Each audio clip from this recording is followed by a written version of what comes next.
Xin chào, hello everyone, and welcome back to my channel. Today we got an exciting adventure lined up as we explore the vibrant and dynamic city of Ho Chi Minh City, Vietnam.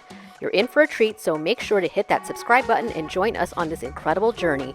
Take a look at how metropolitan this city is. Ho Chi Minh City, formerly known as Saigon, boasts a rich history of French colonial influence. This is unreal. Walking the streets that my parents used to walk when they were living here.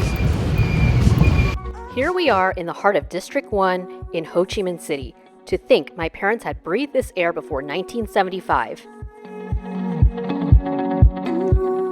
Hey, this map has everything my dad had told me on the phone to go visit here in District 1. Behold the Saigon Opera House, an elegant reminder of French cultural influence. This grand building hosts various cultural events and performances, and its exterior is a true masterpiece of neoclassical architecture. There's the Caravelle Hotel, which was around when he was a kid. It says that a lot of the wealthy and the VIPs used to stay there. Oh, my dad was right. He said there were a lot of famous people and VIPs who stayed at this hotel. Oh, there's even Marilyn Monroe. The Rex Hotel is another iconic colonial-era building. While the building itself is elegant, it's most famous for its rooftop bar, which offers breathtaking views of the city. The Ho Chi Minh City's People's Committee Building, also known as City Hall, is a grand structure that combines French colonial style with a touch of modernity. There are other colonial-era buildings here, such as the one where Quang coffee shop is located. I will feature my visit there in the next vlog about Ho Chi Minh City Eats. A visit to Ho Chi Minh City isn't complete without seeing the stunning Notre-Dame Cathedral Basilica of Saigon. Its iconic red bricks and neo-Romanesque architecture make it a picturesque spot for photos. Unfortunately, when we were there, it was under renovation. Oh well, at least you can imagine its grandeur from the exposed architecture. My parents used to attend services here, so they have many poignant memories of the beauty of this cathedral. Our next stop is the Saigon Central Post Office, or Bu Ding, a stunning example of French colonial architecture. This building is not only a functioning post office, but also a picturesque location to admire intricate ironwork and beautiful arched windows. Take a look inside. Maybe send yourself a postcard home from Ho Chi Minh City. There are vendors selling souvenirs here. Hey, what time is it back home in Los Angeles? Don't forget to look down to admire the renovation they did on the floorwork.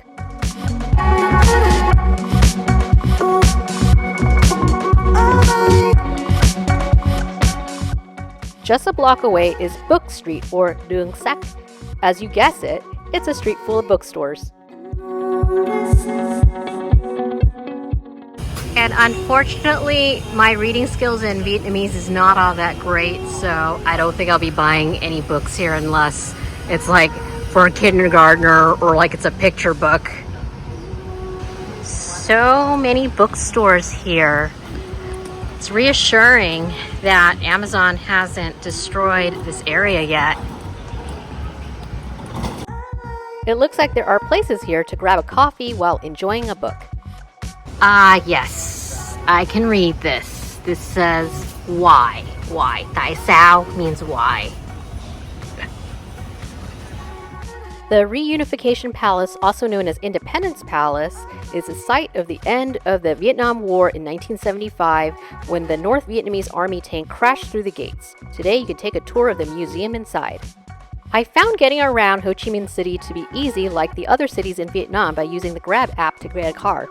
Now we're in another part of District 1. We're here at the bustling Ben Thanh or Ben Thanh Market. This place is a shopper's paradise offering everything from local crafts to mouth-watering street food.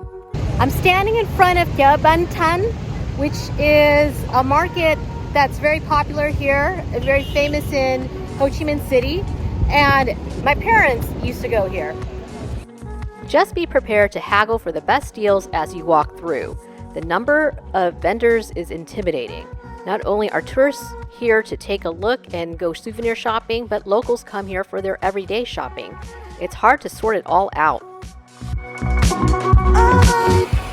Actually, I was here to pick up some lucky red envelopes because I had forgotten to pack some from the States. What adventure it was to find them here at the Ben Thanh Market. It's so maze-like here in this market. We're looking for a fanny pack for my husband, and there was a stand that we walked by earlier, and then 5 minutes later he changed his mind, decided I want to go back, and now we're lost. Eventually, we found another vendor who was selling fanny packs, and we got a good deal. So this is what we got from the Ben Thanh Market. Not bad for $35 US after bargaining down. Ho Chi Minh City may look like it's on the constant go like New York City, but you can find some areas of peace and tranquility. For example, the Venerable Thich Monument is a memorial that honors the Buddhist monk's final act of courage in the face of religious discrimination. He self-immolated in the middle of a busy road to protest the killings of Buddhists by then-President Notre-Dame. The act had been immortalized by a memorial that shows him wreathed in flames in front of a bas-relief. The memorial was built in 2010, and here's a mural that tells the story of that fateful day. It ends with an elevated structure of Thich encompassed into rising flames. I just can't get over how huge Ho Chi Minh City is, and there's more to see. Let's keep going. Just like how we visited the Lot Tower in Hanoi, we're going to visit an observation deck here in Ho Chi Minh City. The Saigon Sky Deck is an iconic skyscraper that offers breathtaking views of this vibrant metropolis. This towering skyscraper, also known as the Bixteco Financial Tower, is not just a feat of modern architecture, but it's also the home to one of the most spectacular observation decks in Vietnam.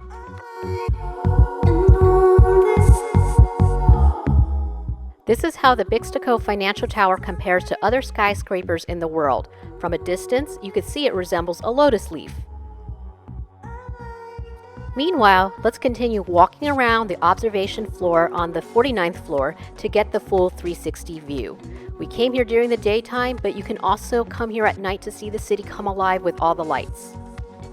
There's the Saigon River, which brings a pleasant breeze in the evening to cool us from the heat of the summer.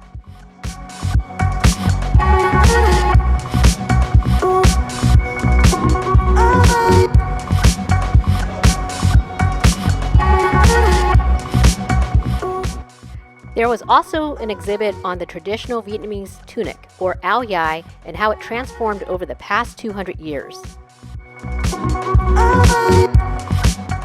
I couldn't help but purchase the souvenir photo because why not? Ooh, it's 5 o'clock and it's starting to cool down here. Feels so nice to feel the breeze from the river. Well, this is a nice promenade. No cars or motorbikes here. Totally safe walking around here without worrying about getting hit.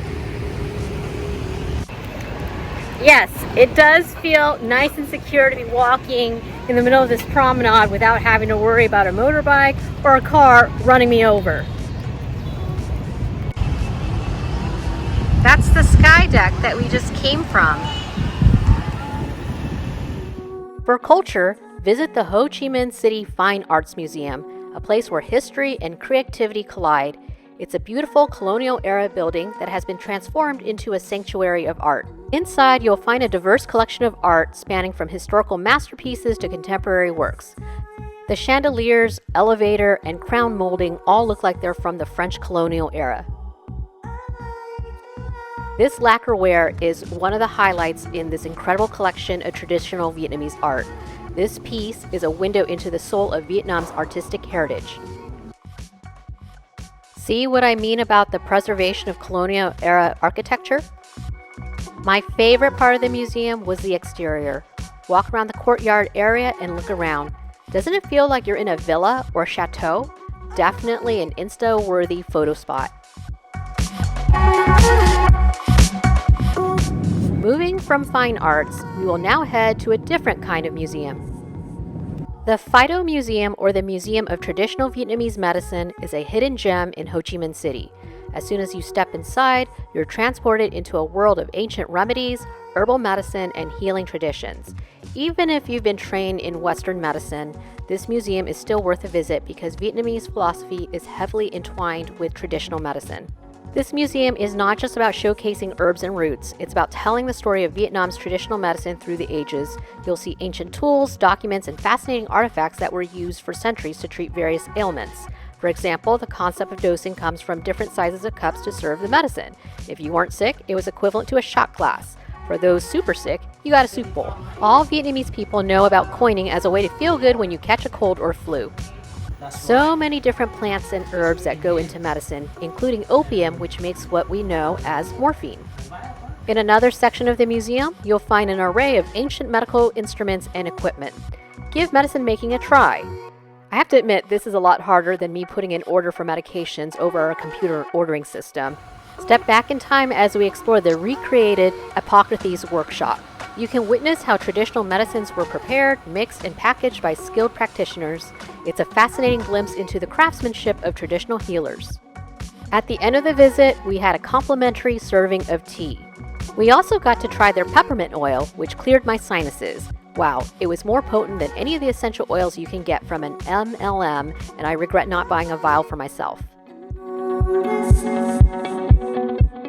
We're crossing the river to check out another part of the city.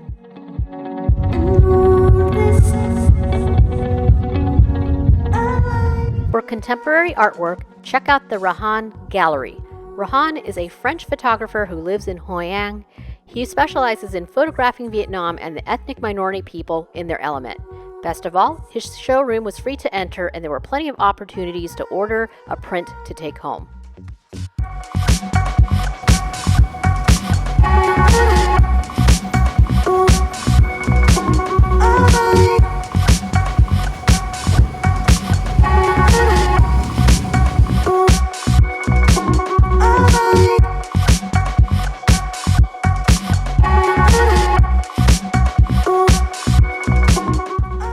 This is nice. It's Saturday night and this street is closed off to motorbikes, except for that one, and cars. So this feels like another pedestrian street.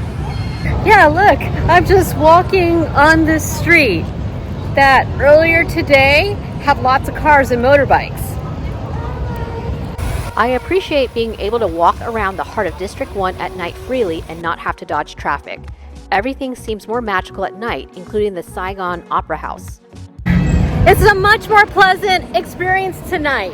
The evening breeze is out, and I feel completely free here. I don't have to worry about dodging any motorbikes or cars crossing the other way to check out a restaurant or a cafe. There were also street performers out and about.